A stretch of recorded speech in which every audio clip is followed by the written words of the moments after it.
Um, okay, hello and welcome everyone to a public workshop on PhD applications for social sciences. We'll be recording this session, and the recording has already begun. You would have received a notification. So if you are sort of not comfortable being in the recording, please keep your videos off. And if you have any questions, you can put them in chat. But if you are comfortable being in the recording, then you can, so when we move to the Q&A part, you can raise your hand and ask those questions. The format for today's session is that we'll begin with a presentation by our speakers and then move to Q&A, except for the part covered in the beginning by Surbhi, who for her it's quite late in Australia. So when she starts with her presentation, if you have any questions, please put them in chat so she can see them and respond to them as she's giving the presentation. And then directly after, maybe respond to a few. Then we'll move on to the rest of the presentation, and then all of the Q&A can happen for all of it later. So with that out of the way, thank you so much to everyone for joining us. If you can mute yourselves, that would yeah, please ensure that you've kept yourselves on mute while we're speaking, and only unmute when you ask your question. Since this is being recorded, it's very hard to get rid of the disruptions. Okay. So for today's session, I'll just give a brief introduction about Project EduAccess and introduce you to the panelists, and then we will cover different countries and regions where you can pursue your PhD in social sciences. So we have we have someone who studied in Australia, Canada, Europe, UK, and the US, and then after this presentation, we move on to the Q&A. I hope everyone is able to see the slide change. Okay. For those of you who are attending our session for the first time, we are Project EduAccess, and we basically work on making access to higher education, leadership, and professional opportunities accessible to people from marginalized communities. We do this by a mentorship program that's currently running for students from marginalized communities in India, and then we also do a lot of in-person and online capacity building workshops. This workshop today is one of those sort of capacity building online workshop that we're conducting to make information about higher education more accessible. So today we have a wonderful panel of speakers who are from very different time zones and have made time to speak with us today. So we have with us Prarthna, who's doing a PhD in political science from Sciences Po in Paris, that's in France. We have Sarah, who's doing a PhD in communication and media from the University of Michigan in the United States of America. We have with us Sumaira, who's doing a PhD in Islamic studies from McGill University in Canada. We have with us Surbhi, who's doing a PhD in law from the University of New South Wales in Australia. And then we have with us Taanya, who's doing a PhD in international development from University of Oxford in UK.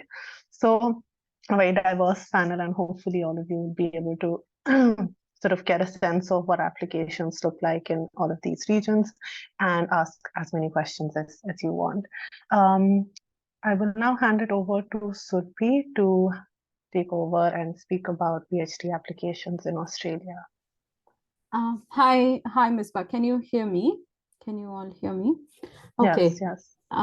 Thank you for inviting me, and sorry for causing bit of disruption to the format of the workshop because I'm joining from Australia and it's about to be 12 in the night. So sorry about that. Now, I will speak from perspective of doing law in Australia. So I am doing my PhD in law from University of New South Wales, and Australia, I would suggest as an option to consider, primarily for one big reason that it is slightly better option in terms of funding than some of the options, say in UK, for example. gives you it. PhD ideally should be a job that should be kind of like a job that pays you an amount to do a PhD. So with Australia, funding options are slightly better than in UK. In my application process, I had applied at two places, University of Oxford and here in UNSW. In Australia, and I had got an offer from both, but Oxford doesn't have a lot of funding, and that's why I came to UNSW. And when I say funding, it's also PhD funding is not just about funding of your PhD in terms of your tuition fees and your living expenses.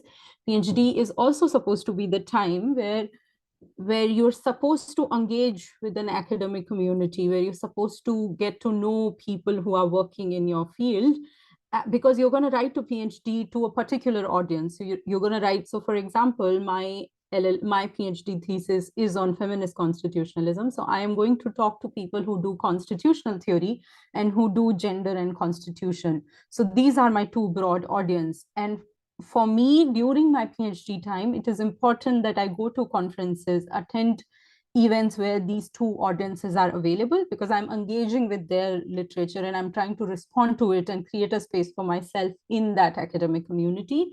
So going to a place where you have funding for conferences is also important. So when you think of applying for PhD, it's not just that your tuition fees and your living expenses are to be covered. It is that you get opportunities of going to these conferences. And with my experience in UNSW, I got that chance early on. In my first month, I attended the ICON conference, which is for constitutional law in New Zealand, and I'll be attending it next year as well. So think of PhD and funding in both these terms. And that's why I feel there are options which are good here. So two of the ones that I had approached were University of New South Wales and University of Melbourne. I mean, I couldn't complete the process for University of Melbourne because I'd gotten an offer from UNSW by then and I had accepted it. So these are the two in law, at least that I'm aware. There is ANU, there is Macquarie, there are a whole bunch of universities. But at least these two are sure that I would recommend. Now, other thing, just in terms of overview, is also that PhD is different from masters. In masters is you apply to a course to get in, and it's more about your application, your CV, all of that. But a PhD application is more about, it's more like finding a perfect fit, finding a friend, finding a partner kind of thing in certain sense. So it's not just what your application is, it's also finding a department that is doing, that's broadly doing, using research methodologies that you are interested in. It's kind of department that work that you would be interested in. So PhD in that sense is not just about you proving your capability, it is also about finding a perfect fit in that sense, a perfect partner in terms of your career and the supervisor that you're looking to work for. So that'll be my advice, not just for Australia, but generally don't go into PhD with that you are asking for something. You are also bringing something to table and you're trying to, okay, this is what I am, this is the kind of philosophy and kind of research methodology I work in, and this will be the perfect fit. So it's finding that two things coming together kind of a thing. So that's one thing that I would recommend. So try reading, just go to the university's page and try getting to know who are the faculty member. Go just look up some of the pieces the faculty members might have written during that time, and try finding out that what are the kind of events that that university is doing, what is the kind of scholarship it's interested in. Because in PhD, within a field, there are subfields, there are different methodologies. So for example, in law, some people do more critical legal studies kind of stuff, critical race theory, critical that sort of work. And there are some which are more on positivist side of law. So just as an example.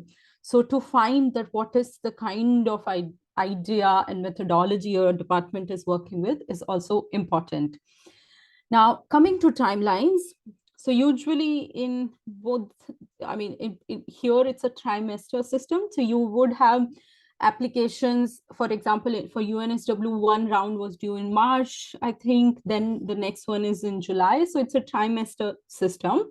And so it will depend on universities' trimesters. You would find this detail on usually on the website, but there is also time deadlines based on your scholarship. So the funding that I am on is a funding through my supervisor's project, which is on Australian Research Council's ARC's funding on democratic resilience, and that's how I am funded.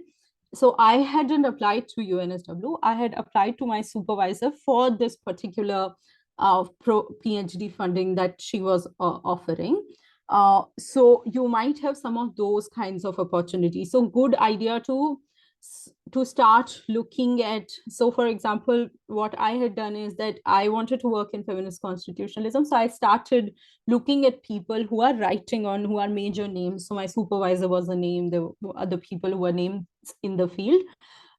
So look for these scholarships, and your timeline might be different based on the scholarship that you're applying for. So my process was that I applied to my supervisor for this particular funding. And when my supervisor approved, and she wanted me to come on board, then I applied to the university, which was more of a technical thing that I had to do. And I was kind of on board with my supervisor. So your timelines would depend on trimester system and the scholarship that you're applying for.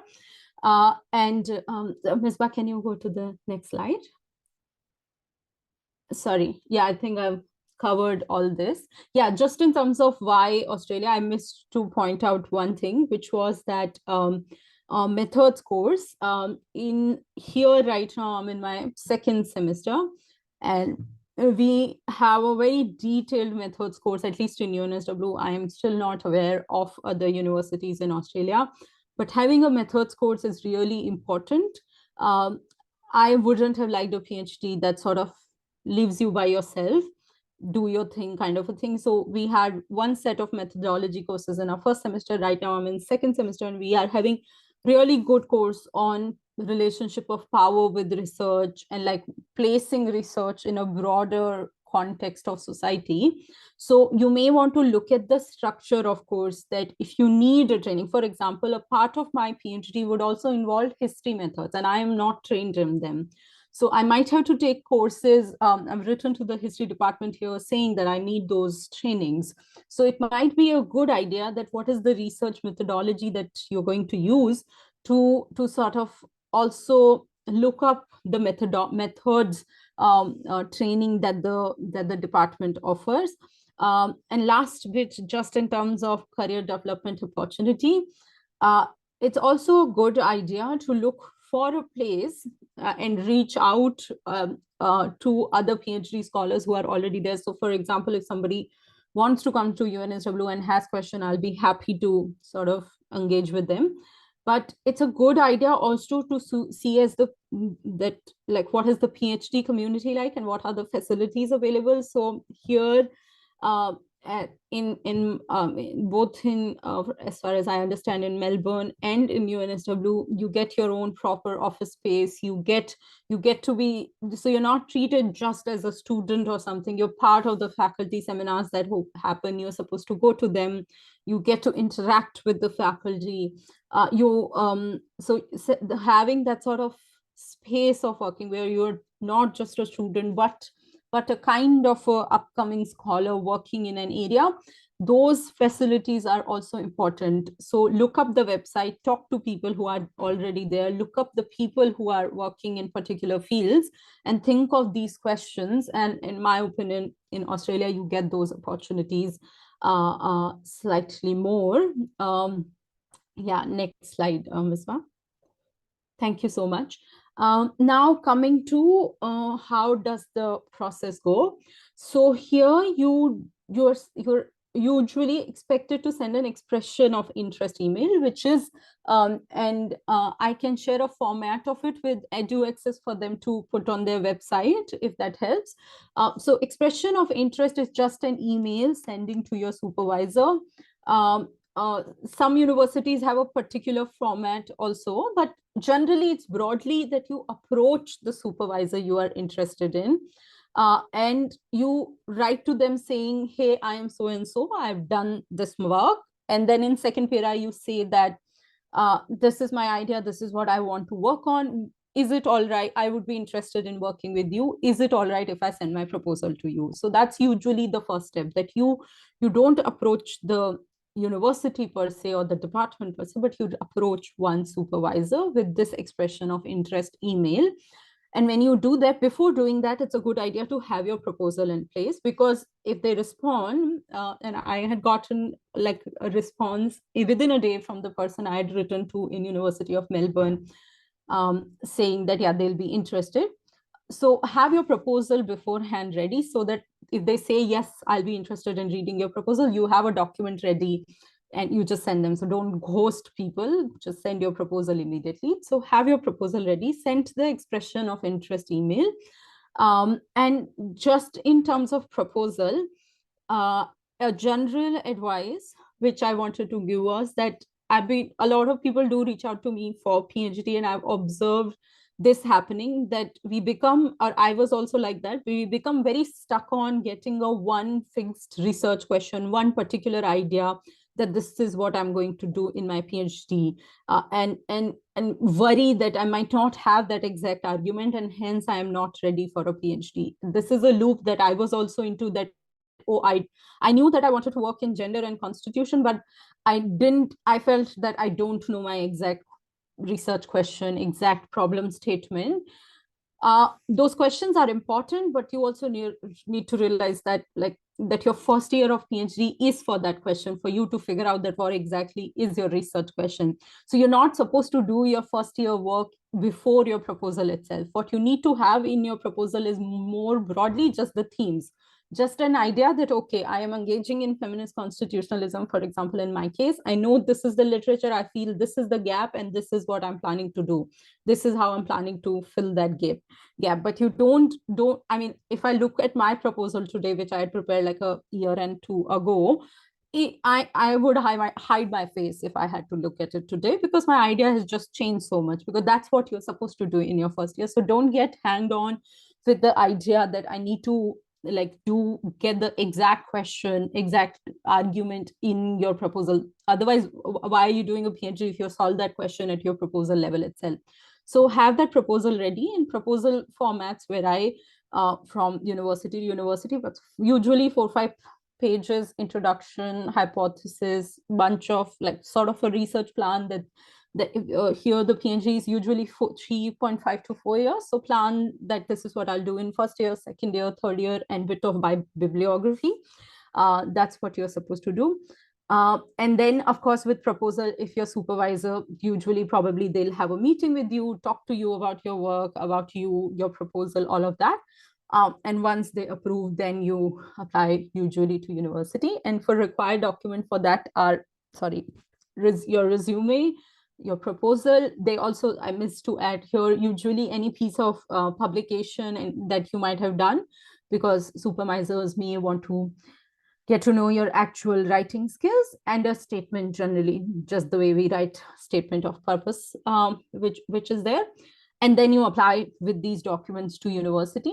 Now, scholarship, as I said, if you apply to particular university, particular scholarship to a particular supervisor, that's different. But then there are also university scholarships. So you, for example, UNSW has a tuition fees waiver scholarship, which is given across department.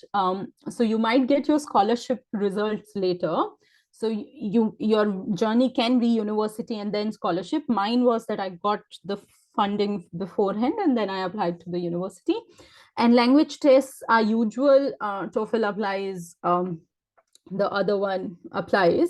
But again, unlike in masters, where you are more of a person asking for things, like needing things, PhD is more equal relationship in that sense. So even for language test, usually universities have like one person who is supposed to be this sort of manager for research. So you write to them saying, telling your language requirements. So I didn't give the test. They took me based on my master's results. So I would encourage that you just reach out with these questions to the concerned research manager in the university, because unlike a master's, this is more, one person, a new scholar coming to a place rather than you just being a student. So yeah, this is more broadly the scope of things in Australia. Yeah, thank you so much. Thank you so much, Surbhi, for speaking to us so late at night and being so comprehensive. There are a few questions in chat about the application process in Australia. I think you've responded to most of them through your presentation. But if there's any that stands out to you that you want to respond to. Okay, I would just respond to this question. Is it challenging if one goes to PhD abroad while having all other degrees, educational background from India? I would say that having a degree from India, it's not a bar. It's not like a prohibition that you've done your master's from India, hence you can't go abroad. I doubt that. I know people here in Australia who are in universities who have not done a master's from abroad, because as I said, unlike masters, a PhD is about finding that fit. And if you have an idea, and if you know a supervisor, if you reach out to a supervisor whose work excites you, you find it interesting, and they might be interested in your work. So it's about the proposal that you have and the supervisor and the methodology that you're looking for. So it's absolutely not a negative sort of thing that sort of is going to bog you down or something like that. So I would encourage you to apply and not feel bogged down by that. I mean, that'll be my answer. What kind of experience? Can I just get a minute to read these questions? I can stay on till the next presentation, so it's okay. I'll just read on, and if I have any question, I will join in. Yeah. Okay. You can also reply to them in chat if that's okay, easy for you. perfect. Yeah. Perfect. Then we can move on to the next person. Sumaira.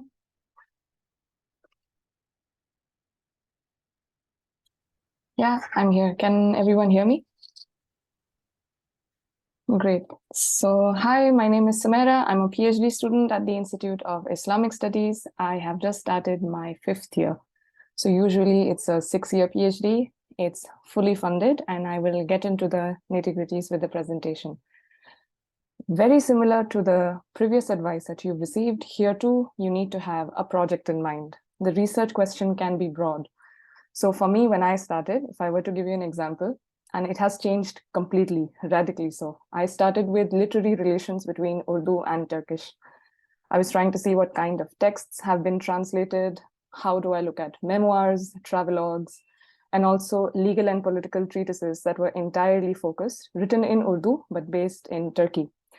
And I applied with that project. Now here, there is no specific question. It's an interesting context, and I did have a certain set of ideas, but it was enough to then create a research proposal that was specific enough in terms of the region and context I'm approaching, but also broad with, is this a comparative literature project? Is it a history project? Is it a comparative history or global history project? That kind of thing.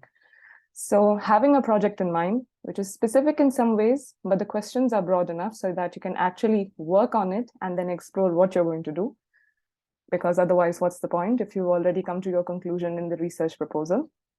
That was something that remained universal here. But what I would like to point out is that these are department-specific requirements. The Institute of Islamic Studies wanted a very brief research proposal in which they had listed the things that they wanted highlighted, which means what kind of context you're going to explore, what are your research questions, and briefly tell us about your methodology. Not every department would want something this specific. And they wanted a personal statement, which is more of a, although I understand they say personal, tell us your story, it's still an official university document.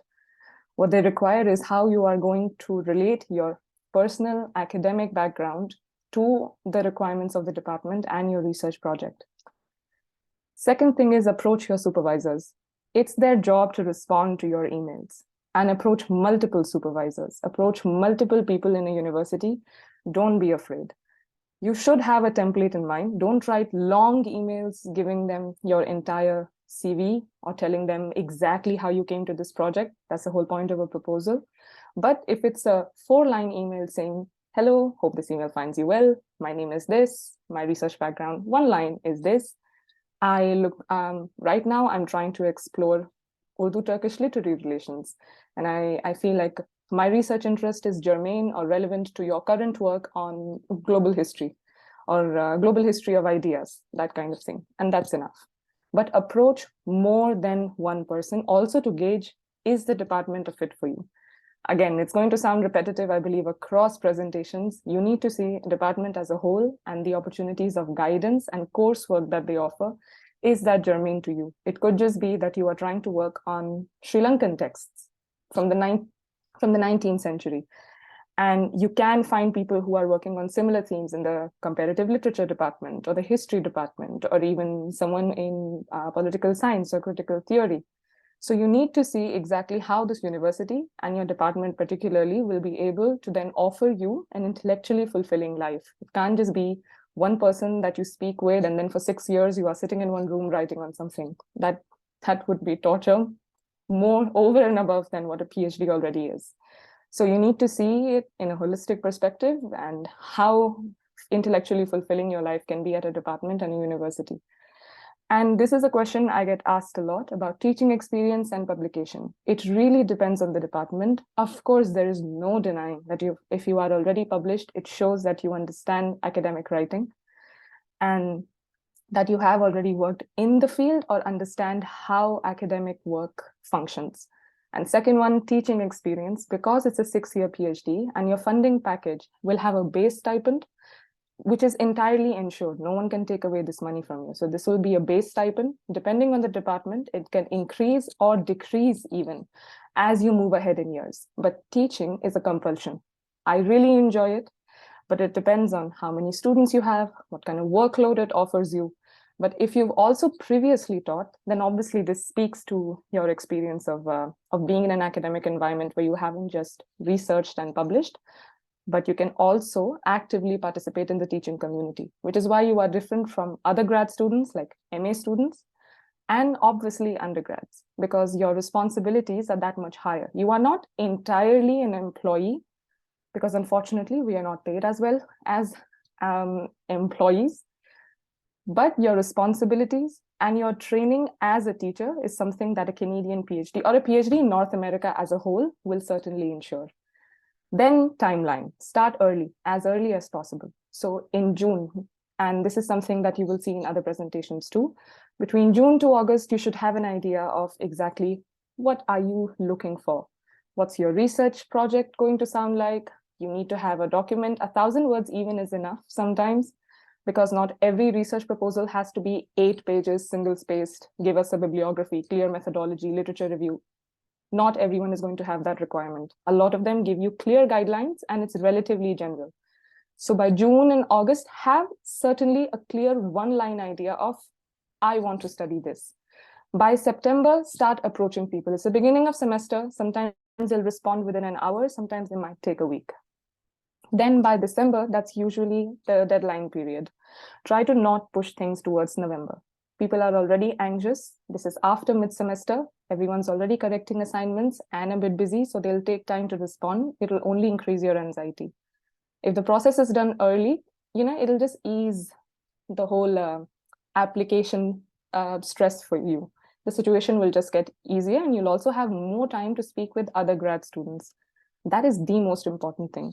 A lot of times you can do it after you have gotten through a PhD, but I would say there are some who will be from South Asia. There are others who will be more responsive on social media. So depending on how much activity you see online, email them, approach them, see what they study, how the department has supported them, especially financially.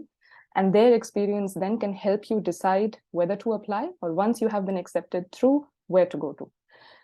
The application process, it's much shorter than USA because I applied at the time of application. I was in a country where writing GRE and enrolling in it was not possible. So I couldn't apply to many American universities, but from my experience at Harvard, at least, that was a long, very articulate and very well-researched thesis proposal that they wanted. And also a GRE, which at the time I asked for a waiver and received it, but it was really nerve-wracking because it was delayed till January. In Canada, there's no GRE for history, political science, Islamic studies. To my knowledge, none. I didn't have to write these exams while I was applying at McGill. And about TOEFL and IELTS, I understand that we all come from English medium education. And to spend so much money on these exams, also they expire every couple of years, is ridiculous. You can fight back. Write emails, write long letters, tell them that I have read Queen's English. And a lot of times admin is kind towards this. So you can actually ask for waivers, but I say a lot of times, not always. It is entirely possible that you will have to spend more money and prove your English speaking and writing credentials. Miswa, next slide. Then certain advice on supervision. You have a PhD proposal that I mentioned. It's much shorter. Mine was two-page. And then you'll have a personal statement, which at the end of the day is an official document. Its language still has to be formal. It's not a personal story per se. It's just to show these people have never met you. Some of them might not even have a Skype call with you. If they do that, that's very encouraging. It means they're really interested.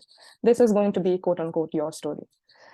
Always approach more than one people in a department to see exactly how well fitted your proposal is with everyone else's research work. It doesn't have to be the exact same thing to do, but at least methodologically or in terms of parallels, you see that they can be part of your committee. Because after your supervisor, there'll also be 2 or 3 more people who will be internal readers for your dissertation. Don't fear emails. Write many, write several, keep them short though. They shouldn't be more than 4 to 5 lines. A lot of times people just don't have the time. There's so many of us who are applying. And that doesn't mean that our projects are not interesting. It just means that being specific will make their and our lives easier. Approach students, graduate students, especially those who are in their early stages, because they are the ones who will be able to tell you how good the coursework is going. How many classes do they even offer that are relevant to your work? Like, you don't want to study religious interactions in South Asia at a department that is entirely Eurocentric. So sure, they might have people who are studying on history of comparative religions, but methodologically, you feel like this is not a fit at all. Apart from your supervisor, there is no one then who can interact with you. So you need to always keep that in mind. And finally, language requirements, which is a very Canada-specific thing. So I'm part of Quebec, an autonomous province, which is French-speaking, hearing, reading, writing. And they have changed laws overnight almost. Not only have they doubled fees for international students, which means our fees is paid by the department. If it's doubled, the department will have to pay double the fees, which means we lose more money that otherwise would have been utilized for research grants, travel grants, archive work, field work. And also it means diminished opportunities for international students because they need that much more money to sponsor us. Keep that in mind. This is a very Quebec-specific thing. Major university, McGill. Unfortunately, McGill wants to have a global outlook, but the Quebec government doesn't see it that way. It feels like French culture is being eroded. So you need to keep language requirements in mind. And especially if you are trying to come here for law, those are bilingual programs, most of them. Of course, there are English-specific ones too, but the way legislation is moving ahead, I believe it's France or Belgium or nothing kind of situation right now. So that obviously is also going to affect us professionally. Academic opportunities later, if you don't speak French at a level that they require you to. And I understand that's a language requirement that was always made clear to us. But right now it's moving to the point of not only are we doubling your fees, but you also only get 6 months to learn this language enough to be at par with others who are coming from French-speaking backgrounds. But despite that, why Canada? And I understand life, the quality of life is much nicer, at least because I have been living in Montreal for the past 5 years. One thing that you notice is not only is rent affordable, your PhD, it's not a salary. I refuse to dignify it with that term. It's a stipend. Even though we have privileges that make us believe that we are employees at the university, it's a stipend. We constantly strike to have an increase in it. It is not like America. These are private universities that are publicly funded partly. So in cities that are functioning under new form legislation. But if you come here, the opportunities of permanent residence, which eventually translates into citizenship, I understand for a lot of us that is a priority, and it makes life much easier when you are seeking jobs. I've been part of, as a grad student representative, committees where I see clearly for any job they have to show among the top 5 or top 3 candidates that they have chosen American or Canadian citizens or PR holders. So they must have those candidates. That's just part of policy. And public transport. We don't drive. We actually have metros and subways. And you don't understand how much this affects you when you are in a city trying to adjust to so many different things. So you want something that is relatively easier to adjust in. But yeah, primarily it's permanent residence and a pathway to citizenship that brings a lot more students to Canada, which despite being, part of North American academia, is a lot less funded. And next slide, Ms. Bhatt. Okay, general tips. It's going to be a bit repetitive, like start early, plan well. By June, start articulating your research question.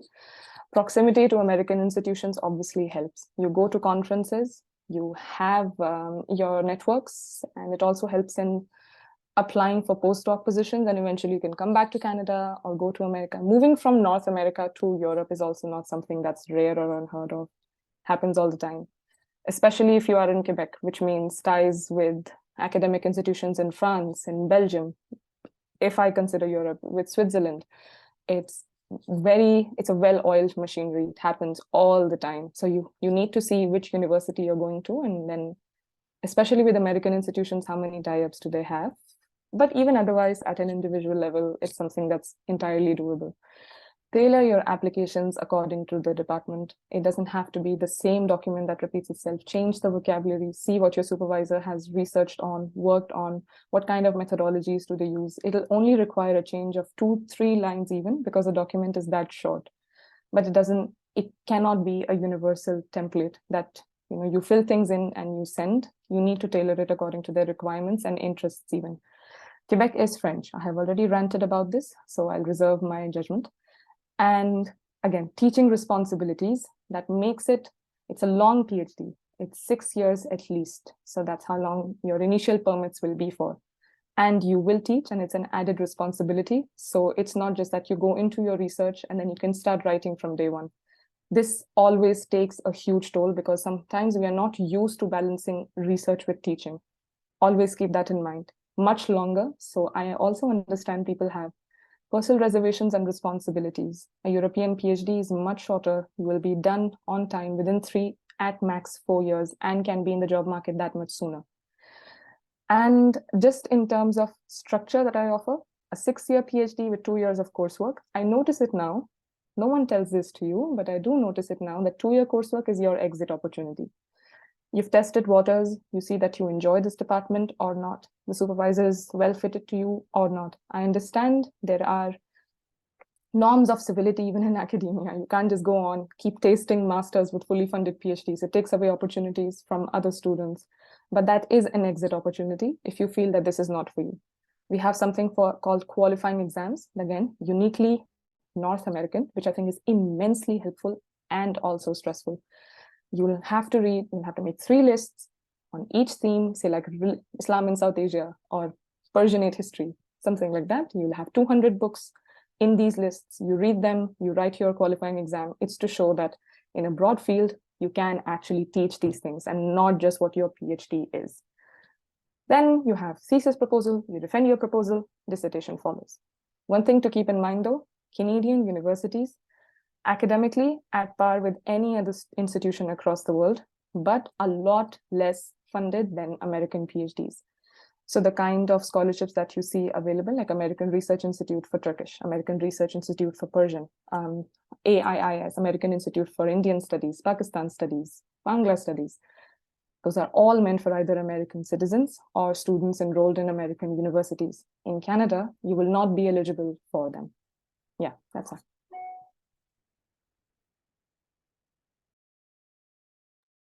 Perfect. Thank you, Sumaira. Prarthna, over to Yeah, thank you so much.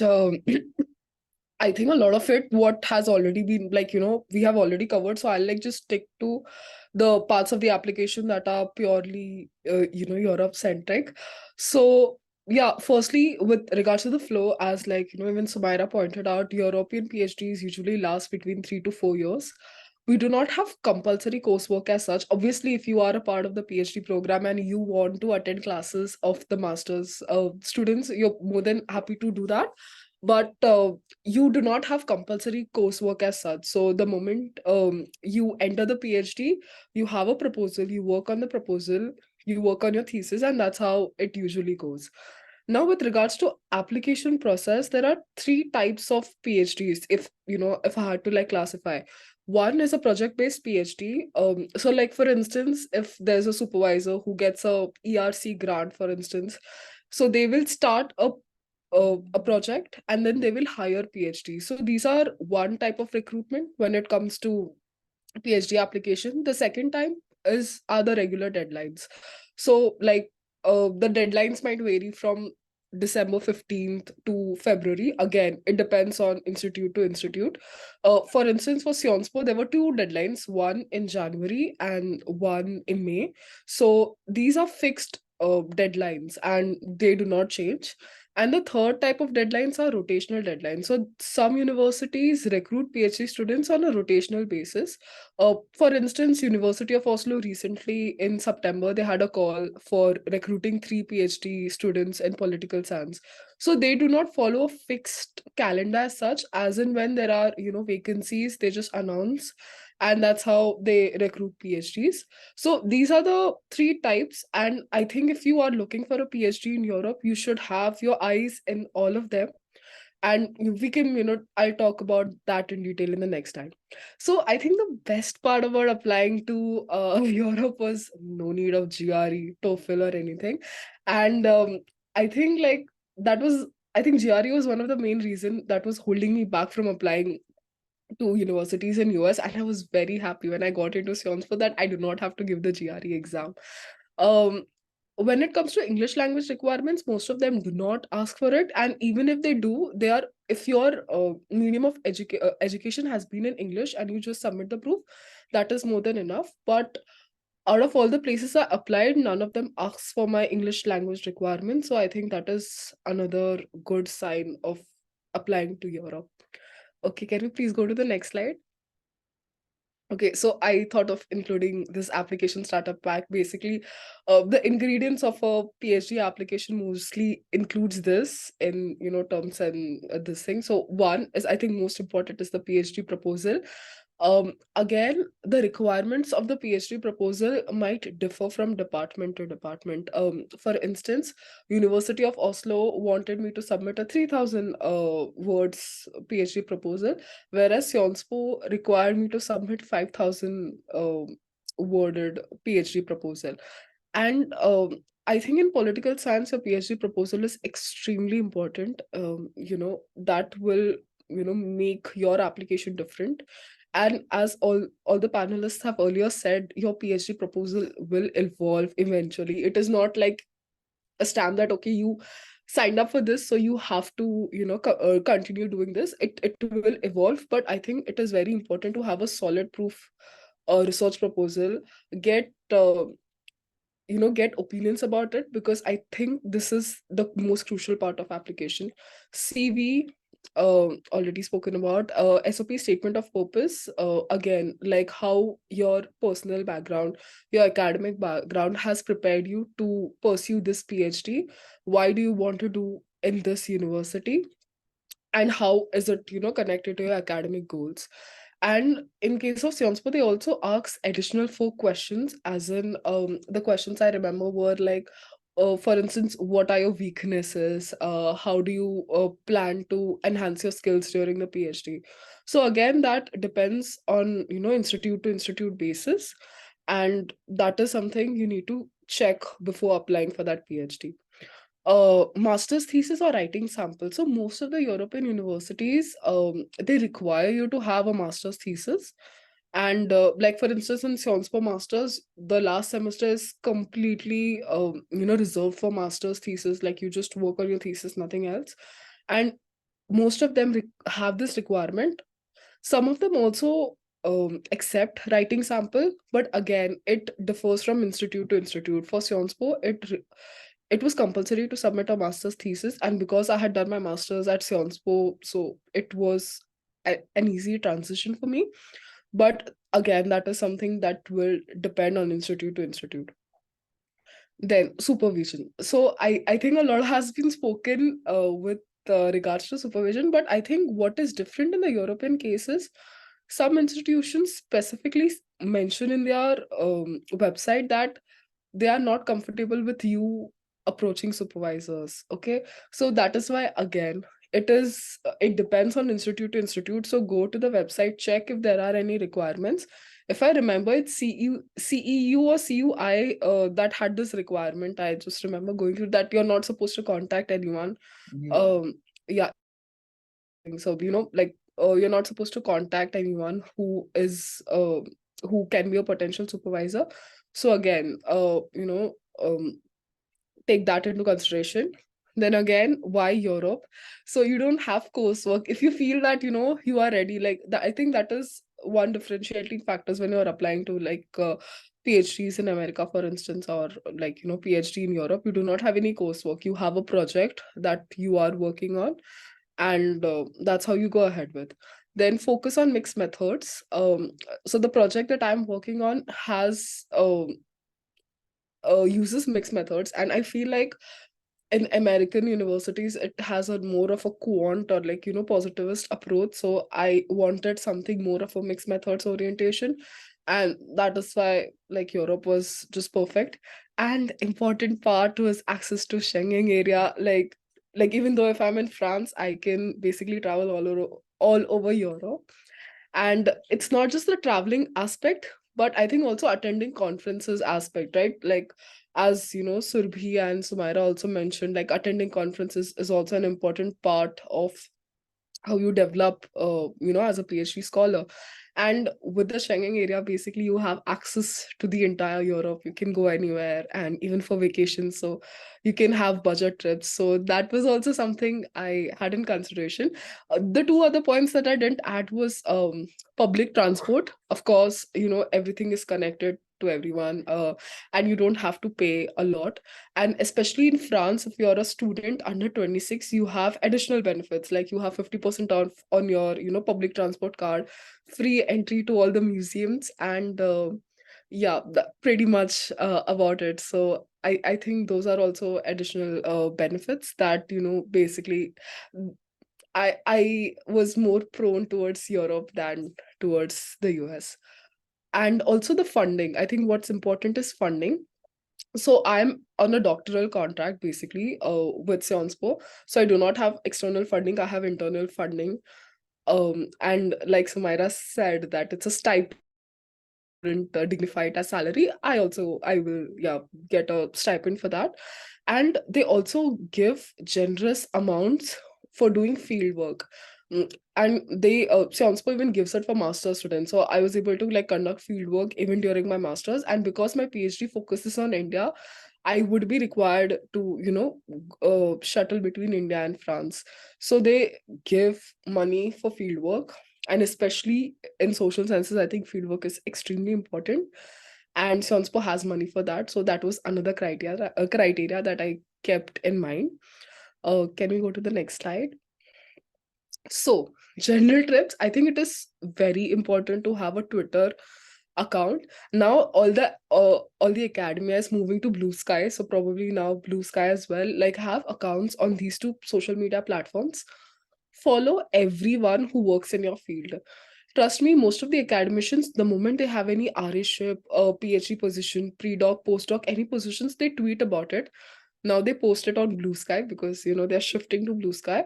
But I think it is very important to stay connected, because you not only come to know what is happening in the academic world in terms of what is being written, what is being published, what are the what are the publications that are the latest publications, and who has received which grant. I think it is, a very it's basically a space for academic gossip. Okay, you know what's happening where, and I feel if we are a potential PhD student, it is very important to have an idea about what's going on. So again, have a Twitter account, follow everyone who works in your field. Okay, then keeping track of applications. I had a Google. Could you please universities refer to, there is University of Amsterdam, Sionspo, there is University of Vienna, there is CEU, that is the Central European University, there is EUI. Again, while selecting, it depends on what do you want to work on, how is the funding opportunity. So that is something that you can manage, and that is why Google Sheets is like very helpful. Like personally, I had a Google Sheet, university, what are the deadlines, what are the documents required, and how the process is. So it becomes very easy to keep a track on everything that is going on. Check the funding status for the PhD. Most of the PhD offers are funded in Europe, but some of them are not. They have external funding. So that is something that you need to check for. Work on your research proposal. Again, I think in political science, it's very important to have a good research proposal, because that will distinguish you in your application. Of course, it's not going to be like, path breaking some research. We are PhD students at the end of the day, but there should be a clear gap in the literature, and how you want to fill that gap. I think methods is also an important part. And if you want me to go through your proposal and give feedback, I'll be more than happy to do that. Check for application fees. So again, for most of the project-based PhDs, they do not have an application fee. Sorry, the cold is really getting to me. But in terms of like some have application fees, so you might want to check on that. Then talk to recent PhD students, or like current PhD students. I'm sorry, so that you have a better idea. And if you have any questions at any point of time, like feel free to message. Thank you so much. Thanks, Prarthna. I hope you feel better. Sorry for that. Tanya, over to you. Hi everyone. Thank you so much for joining in. Very quickly, I'm Tanya. I'm doing my PhD at the International Development Department at Oxford. Again, there's going to be a lot of general repetition. I will try to avoid that to make sure you get most out of this. Very quickly, I wanted to just put in perspective how a PhD in the UK, US, and Europe really varies, right? I think one of the biggest things when you start thinking about which country to apply to is to think about what you want to do your PhD for, right? In the US and North America, Canada also, largely there is a tendency to train PhD students for academia, right? So you do a 2-year mandatory coursework and then you pass a qualifying exam where you read 200 books because you're going to be trained to be a part of academia. You'll also then be teaching coursework. You will, in the cases that you're treated as a part of the faculty, it's because that is the training that's going to happen. In the case of the UK, that's not really true. The PhD for a lot of people here is about getting something that is probably important for even their career trajectory, for being in the development sector. All tech opportunities also that value PhDs. What I mean is that if you are on the fence about whether you want to be in academia and you still want to do a PhD, then you think about your purpose differently, right? This also boils down to how much time you're going to invest in it, how the PhD is going to be designed, and what you should expect when you're in the PhD. So in the UK system, for instance, you will have a usually 3-year to 4-year PhD. And that's very different from the 6 to 7-year commitment that happens in the US.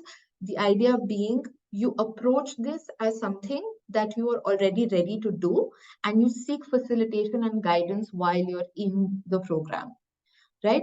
So, I mean, you do come up with a research proposal that is much more concrete than would be expected elsewhere. I mean, the details obviously vary and the expectations obviously vary, but there is also no mandatory coursework, like we were just talking about from Prarthna in Europe.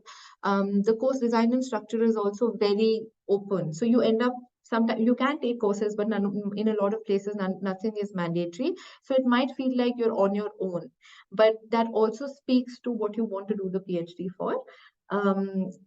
That it doesn't mean there's no support. What it means is you have more of an idea. You've been in the field for a few years. You've done an MPhil. You've thought about your stuff. You've worked for a while, and now you want to get into academia, or you want to think about academia. That is when you should think about a UK PhD, right? That is one key difference. In terms of timelines, again, it's going to sound very scary, but an ideal time to start thinking about a PhD is about a year before you want to apply. Like people have said before, have a brief proposal. First steps, reach out between June, August, September. Sometimes some people are very responsive in the summer because they're free, and then some people wait for the September timelines to start.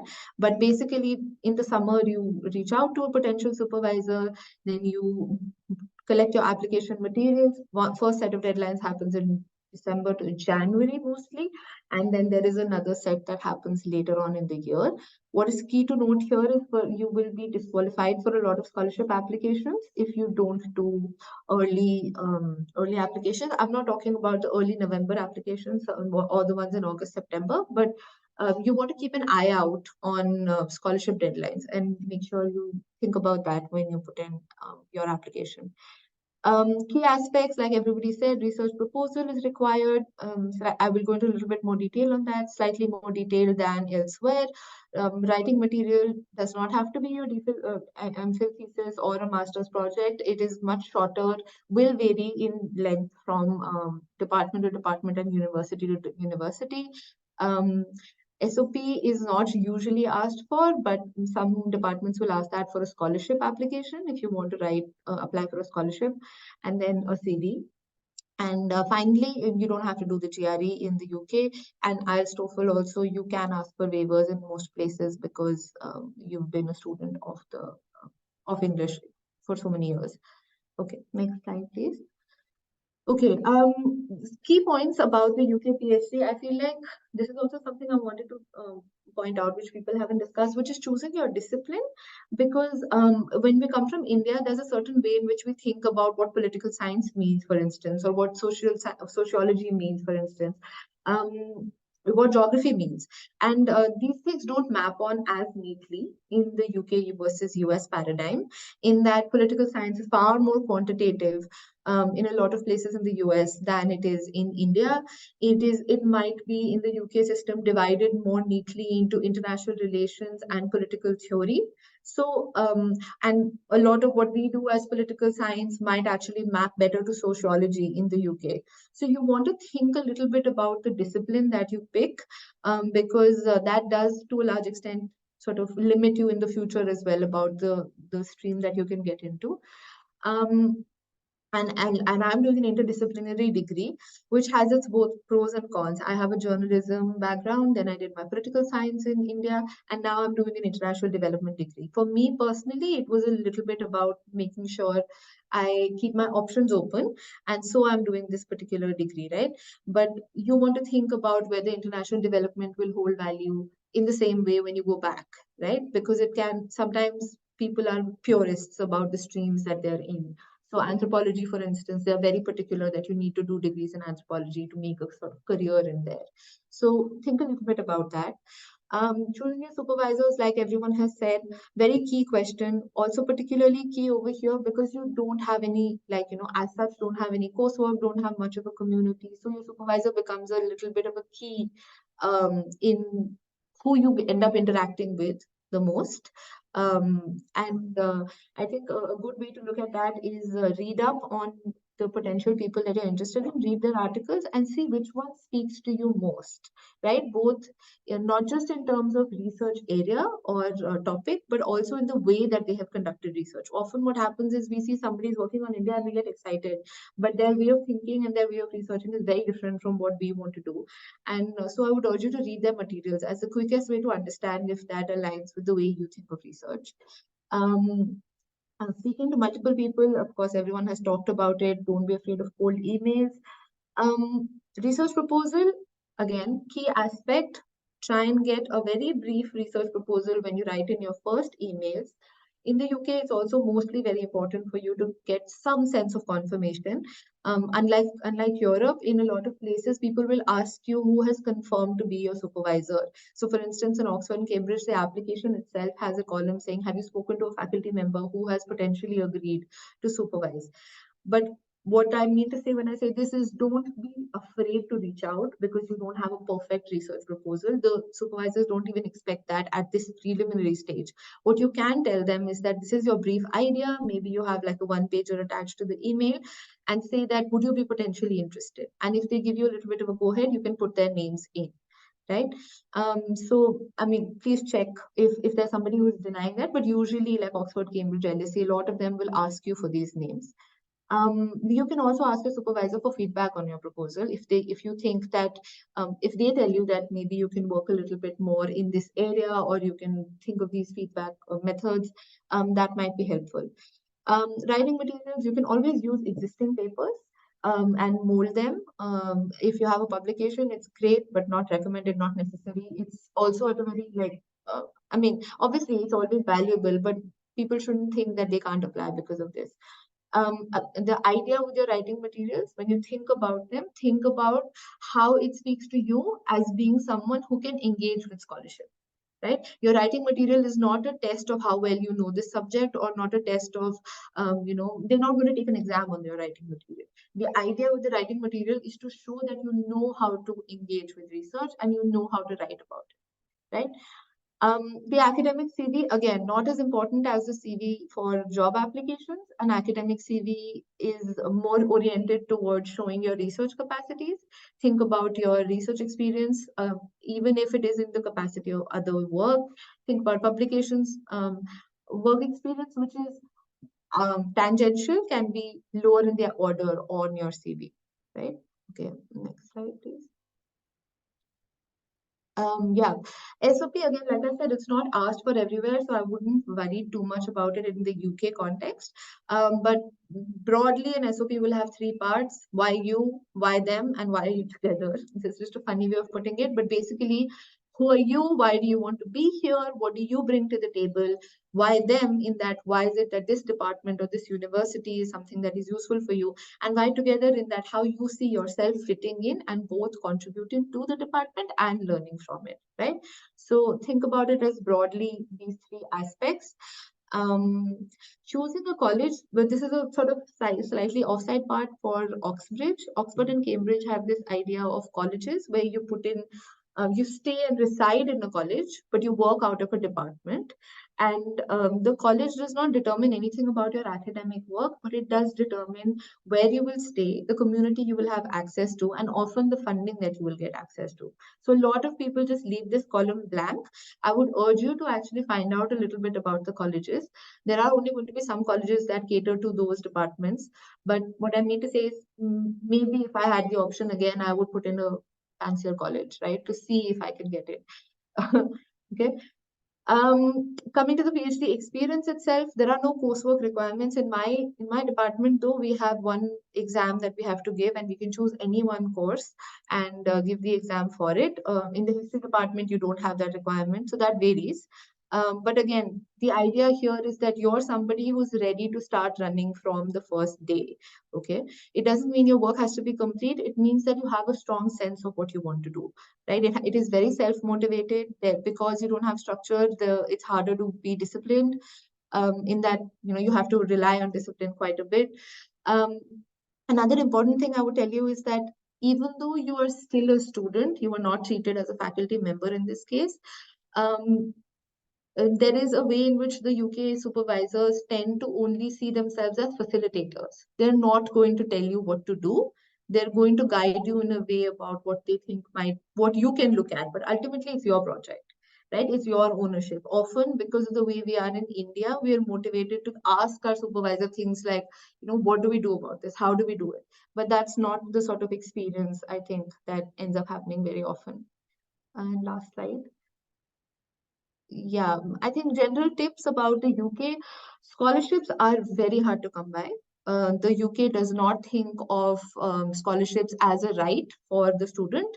It doesn't think of you as somebody who deserves to be, funded no matter what. So this is one of the biggest problems in the UK context. A lot of scholarships you will be automatically eligible for. In the case of Oxford, Cambridge, you don't have to submit separate applications. But I think external scholarships are those that you do have to apply separately for. Some like Felix, in the case of India, for instance, Commonwealth, these are ones you apply separately. What I would tell you to be cautious about is the fact that some of these have bonds, etc. So you want to see what conditions they have, right? And opportunities after PhD, you have a graduate route visa that is offered to PhD applicants where you can apply for non-academic jobs also, and basically that will allow you to get sponsored. But my concern with that would be that there are a lot of fellowships and postdoc opportunities which anyway will sponsor you, right? So don't think of that as like a very, very big beneficial thing. Opportunities post work exist, but most of them are precarious. Most of them are contract based. I don't think you should come with the expectation that you will, definitely get a job here once you come to the UK. On that note, what does it mean to come back? I definitely think, as far as private universities are concerned, there is a benefit to coming back with a UK degree, especially if it's like an Oxford LSE type. Like it's a fancy name. There is some value. Private universities in India today are like very often looking at foreign degrees as a prestige thing. Not that it actually means something of, but yeah, it does matter in some ways, I think, today. And finally, I think the good thing about UK is that there is some cultural fit in that there is diversity. Their national dishes, chicken tikka masala. So, you won't feel fully out of place. And I mean, you will see enough diversity. You will see enough people who look like you, enough Hindi around you to not feel like, oh, wait, am I in foreign land? And for a lot of people, that is a very big plus. So, yeah. With that, yeah, thank you so much. Perfect. Thank you so much, Tanya. There's also lots of questions for you in chat. So if you want to sort of respond to that while Sarah takes on her part. Sarah, over to you. Hi, and thank you everyone for joining. My name is Sarah. I'm a first-year PhD student at the University of Michigan in the Department of Communication and Media. I'm going to focus on my experience and give tips regarding the application process in the US. And a lot of it is going to be very repetitive because Sumaira has covered quite a lot of it, but I'll try to focus on the parts that are specific for US. So the timeline in the US is 5 to 6 years. And as pointed out, your first 2 years are going to be coursework. Third year is when you work on your prelims and you work on your proposal, and then you get promoted to candidacy. US UK system, Tanya has already elaborated on that, so I'm going to skip that too. However, one thing that I would like to point out is that one of the reasons why I chose a US PhD over a UK PhD was because I did a master's in journalism, and my course was a very production-oriented course. And I wanted some, and now we don't have an MPhil in India. So I wanted some kind of, research background. So I chose US because it allows you to take classes. You do 2 years of coursework, and then you start working on your PhD. Whereas in UK, as soon as you join, you're supposed to join with a well laid out project, right? So yeah, that is one advantage and one of the primary reasons why I chose US over UK, in addition to the funding availability. The finances and eligibility. So with respect to eligibility, this is something which I would like to emphasize specifically for US. In US, a lot of universities will accept people right after their undergrad, whereas many would want that you join after a master's. However, there's a difference. I did a bachelor, I had an undergrad and a master's from India. However, I was still not eligible to apply to universities which wanted master's equivalency for their PhD candidates, because an Indian master's, undergrad plus master's, was not considered equivalent to a US master's. So please mail your graduate coordinators and tell them about your background qualifications and ask them whether you're eligible or not. Professors will probably not have an idea regarding this. There was a university that I had shortlisted. I spoke to 6 professors from that university. And 2 days before the deadline, after I submitted all my documents, I was told that I'm not eligible to apply because I hold an Indian master's, which is not equivalent to a US master's. So try to avoid this last time anxiety and mail graduate coordinators and seek a clarification regarding that. And with respect to finances as well, for a US PhD, you won't have to apply for an external grant like you have to apply in the UK. However, there are a few universities that specifically mention on their website that you will have to apply for external grants. So please go through their requirements and eligibility criteria very carefully. And if you have any confusion, feel free to mail their graduate coordinator and ask for details. In fact, in addition to the professors and the students who are already studying, graduate coordinators can be very helpful.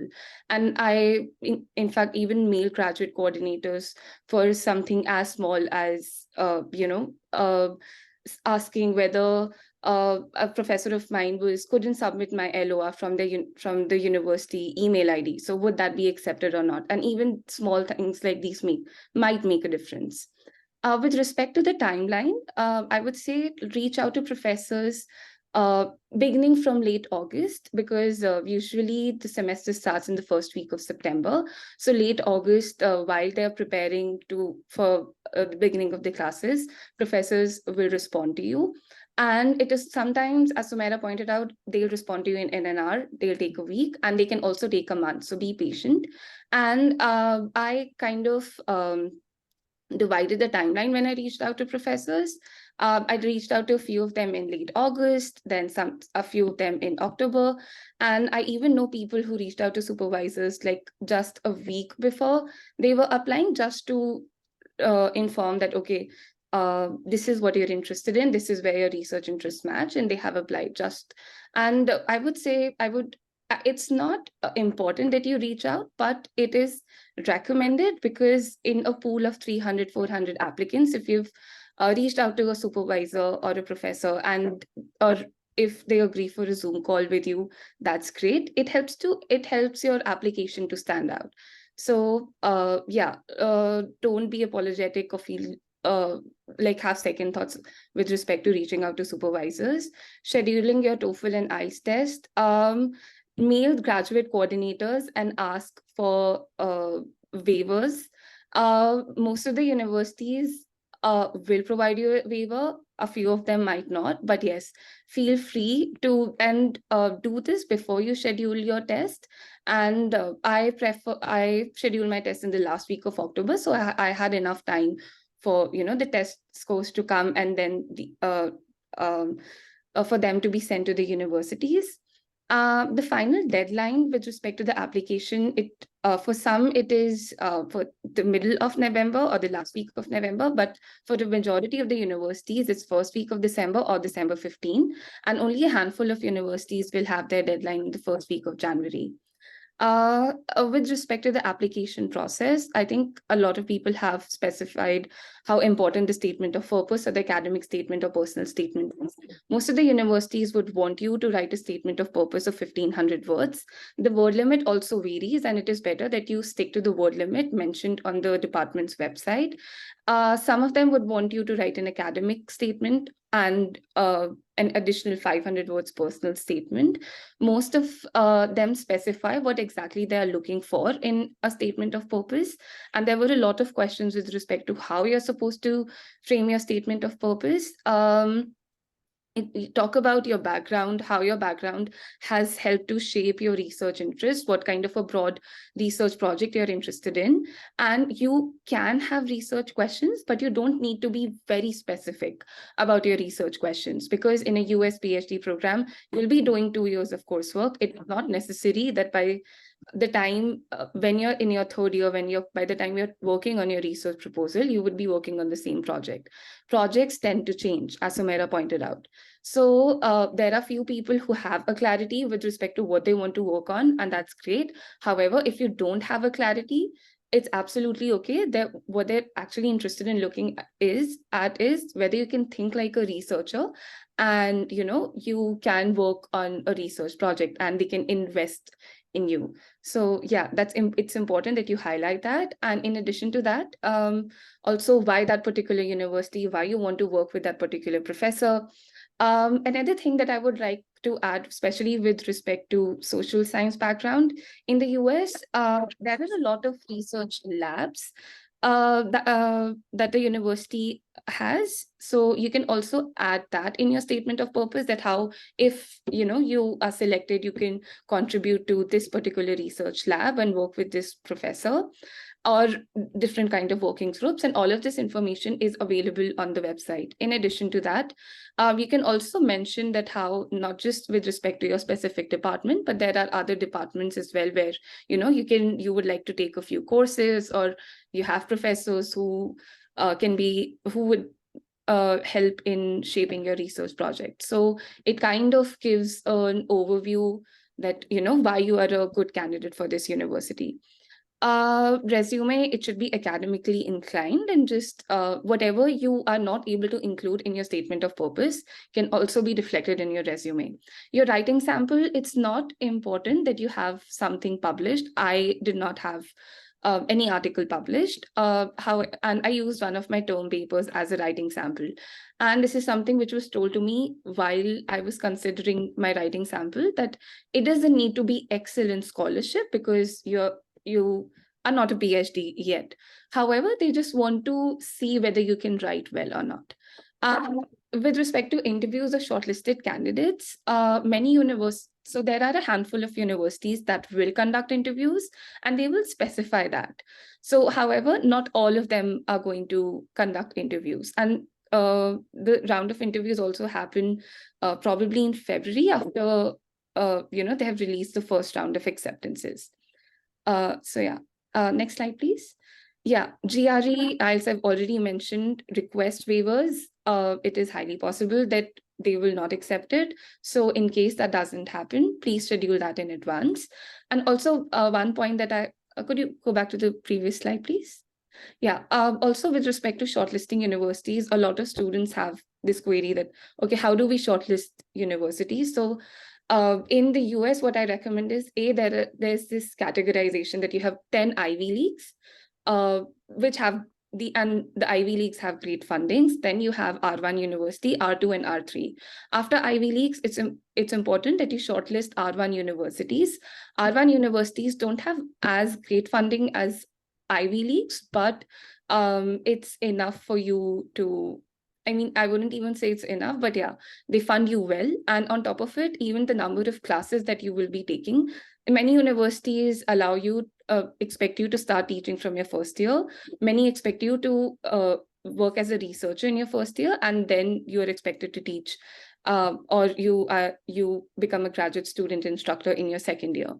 So R1 universities only expect you to have teach one class, whereas for R2, you'll have to take 2 classes in addition to your research work. So while shortlisting university, if I applied to 5 universities, I picked up 1 Ivy League, and the rest 4 of them were R1 universities. So you can Google the QS ranking of that particular university and ensure, while shortlisting, that you focus on Ivy Leagues and R1 and don't go to R2 or R3, because that would be extra workload with respect to teaching and your research work. Supervision, approaching your supervisor, yes, it is recommended, but not necessary. Another thing is, proposal in US universities is not required. However, Ivy Leagues, there are a particular Ivy Leagues with certain disciplines that expect you to have a proposal, and that would be mentioned on their website. And you can also get in touch with students from that university to get a clarification with respect to that, but most of them do not expect you to have a proposal. Yeah, you should have a broad research project, broad research interest, research questions. They just want to see whether you can be a researcher or not. Why US? I would say acceptance of a US PhD, and this is something which I was told, especially with respect to communication and media studies discipline, that the acceptance of a US PhD is sort of more universal as compared to other universities. I'm not sure how applicable that is for other disciplines. There are a lot of postdoc opportunities available in the US as well. And I think there's a wider net with respect to the job market in the US as compared to Canada, UK, and Europe. And the good thing is that you don't have to think of applying for separate funding. You are accepted with 5 years of funding, and in many cases, they also extend it to 6 years. And in addition to that, a lot of universities have external grants that you can apply for. They'll also provide you grants for attending conferences, travel grants, fieldwork grants. So all of this is really helpful, and you realize the importance of funding once you enter a PhD program. And in addition to that, you also have all the academic options that are available, but that also differs from university to university. Like at Michigan, they don't really focus on all academic streams or industrial jobs, at least in my department. But we have, like, the graduate school as a whole has pays a lot of emphasis on that. So one can always explore that option. Next slide, please. Yeah, and general tips for application in the US, as others have emphasized, it's important that you just don't reach out to one professor, but you reach out to different kind of professors, because you need to see a departmental fit, because as compared to whether you have one supervisor or not. And even your committee can comprise of people from within your department and outside your department. And it is better that you don't just have one person with whom you share your research interests, but there are multiple professors within the department who can help to shape your PhD. GRE is not required, until unless you're applying to a program or a department that requires quantitative skills. However, I do remember there were a couple of universities that did demand a GRE or a GMAT, and that's specifically mentioned on their website. So, but they are a handful, and I think having GRE or GMAT was one of the major reasons why I did not apply to those universities. Publication and teaching experience, and this is something which comes from my personal experience. I was teaching and I was working as a researcher back in India. So the teaching experience really helped. It adds to your profile, but I know people who did not have any teaching experience and they still got shortlisted in a US PhD program. So publication and teaching is a very dicey thing. It will add to your profile, however, it is not necessary. And yeah, another thing is a lot of US universities also organize pre-application webinars by professors, and there are professors and students who are ready to answer your questions. So if your university is applying for that, is organizing one, do attend that. And in case of any doubt, reach out to the graduate coordinator of the department. They're there to help you out. And website university is an important source of information. Thank you. Okay, amazing. That was very comprehensive. Thank you, Sarah, and thank you, Sumaira, Taanya, Prarthna as well. I think now we can move on to question and answers. I know a lot of you asked questions in chat and they have been responded to, but but if there's any question that you want to ask, you can raise your hand and put it to the panelists, or you can put it in chat. because this is a recording and we'll be sort of uploading it, I was thinking maybe we can sort of just thematize some of the questions that have been answered, and I can just put those questions to you, and each of you can speak about your experience. So one is, I think a lot of people asked and are fairly anxious about starting the process now, given that, it's October, and now that, they're making an application to start next year. What would you sort of recommend in terms of timeline for reaching out to supervisors, drafting the proposal, and making an application? Just so recommendations on that.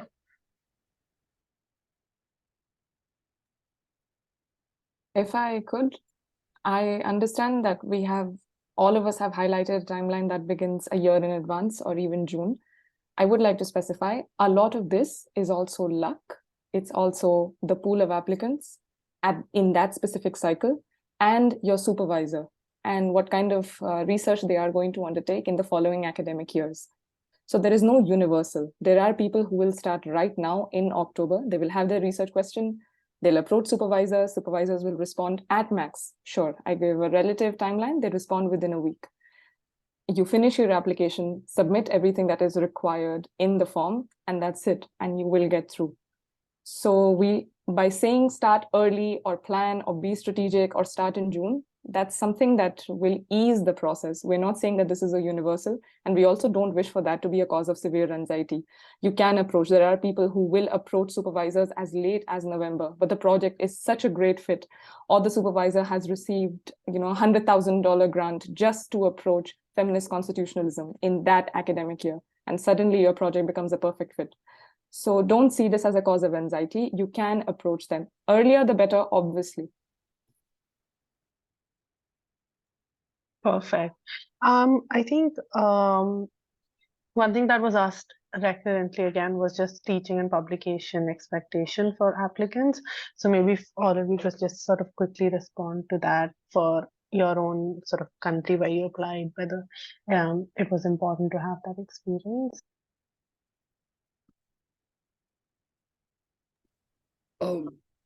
Probably I can go. In case of Europe, no, I do not have any teaching experience. I just got out of masters and I just went directly into PhD.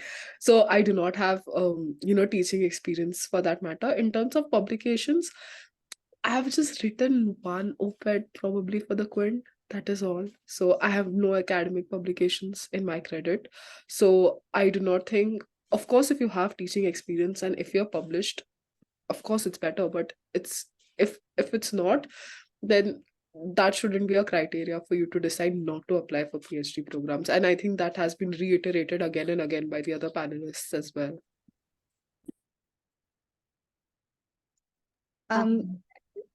Yeah, hi. I'd just like to add one more point. I came from a journalism background, so and my master's was also a very production-oriented master's. So if you've worked on documentaries, if you've written, if you do not have any academic publication, but you have other kind of publication, you can mention that in your SOP as well. And these also count as what they call, at least in the communication media discipline, is live experiences, which add to your add to your profile. So do mention that. It's not necessary that you think that, okay, if you're not coming from an academic background, our work experience is not going to matter. It does, there's no one perfect fit. So just mention whatever background you have in your SOP.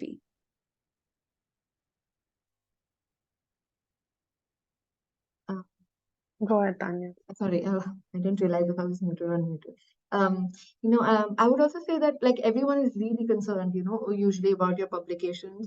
But I would say that generally speaking, they do not expect for you to have a string of publications when you apply for a PhD, right? That would defeat the purpose of actually doing a PhD to become an academic researcher. So please don't think that you need that. But what is needed, like others have also said, is a demonstration of research competence, right? Is a demonstration of your ability to engage with scholarship, to engage with work. That can happen both through your writing samples. It can happen in your SOP when you talk about how you've thought of things. It can happen in your research proposal when you talk about how you've demonstrated your interest in a particular subject, the kind of literature you've read. So universities will look at all of those things to decide what makes a strong application. And like I said, the CV is not necessarily, it's not a job where you'll be filtered out if you don't have certain keywords or certain publications. So I wouldn't worry too much about it. I will although add, a lot of people have asked about an MPhil for a PhD. Personally, I feel like it is a disadvantage if one hasn't done something like a thesis or some kind of other research work outside of just a master's. Because honestly, if you come to the UK, for instance, or Europe, also in a lot of places where you're not being taught how to do research work, you will find yourself a little out of depth. So some kind of research, not because it will disqualify you, but because it can add to your profile, would help. So if you do decide to do, if you have had no thesis, no other kind of alternate work, no other research experience in sort of alt-ac places, I would recommend either thinking about an MPhil or applying to a program where you will do that coursework before you get it for your PhD. Okay, wonderful. I think another question that came up was about writing the personal statement or statement of purpose. I think because one is applying for a PhD program, what is the expectation of that SOP and how sort of personal does it have to be, and how academic does it have to be? If I may, again, that's a great question. It's something that we have all struggled with. At some point, I'll just highlight the personal aspect of things. When you are in a 6-year PhD program, you are not just here to write your dissertation. You will be a graduate student representative in admission committees, especially when new faculty is being appointed. You will also be part of curriculum committees when new courses are being introduced. So you will also have veto power over certain aspects of how the university functions or the department functions. In this case, they want to know what your personality and not simply work ethic, but your way of functioning and how well you will fit in these other aspects of university life will work. And it does, to a certain extent, matter. So the personal aspect of a statement of purpose, or in moments where they will ask for a personal statement clearly, your experience of, and they'll use, I understand at this point, these are cliches, but leadership qualities, teamwork, how well do you function in these settings? Because you are also going to be a representative in the student union. You will strike. You will also be there making policies that directly affect your stipend. And with these issues, it can't just be that here is my research project, I work on this, and that's it. Then they would like to see other aspects of your, what, as Sarah said, lived experience or professional experiences in these settings. I understand that's a more North America specific context, and again, you have to be very polite. No matter what they say, this is an official document. So coming across as someone who will be part of a student body and contribute fruitfully to the academic community, that's the kind of language they want. Does anyone else want to add to that? Okay, yeah. Sorry, did you want to say something, Taanya? No, I was just going to say that you should also think about SOPs in very different ways, depending on what the purpose is. So, I mean, in the UK system, for instance, you do not have to write an SOP, because in the US, you're applying to a department where potentially later on you will become a PhD student who will have a PhD project. It's not as concrete. In the UK system, you're getting into it very differently. So they're not really seeing what kind of person you are. They're more interested in what research you are going to do.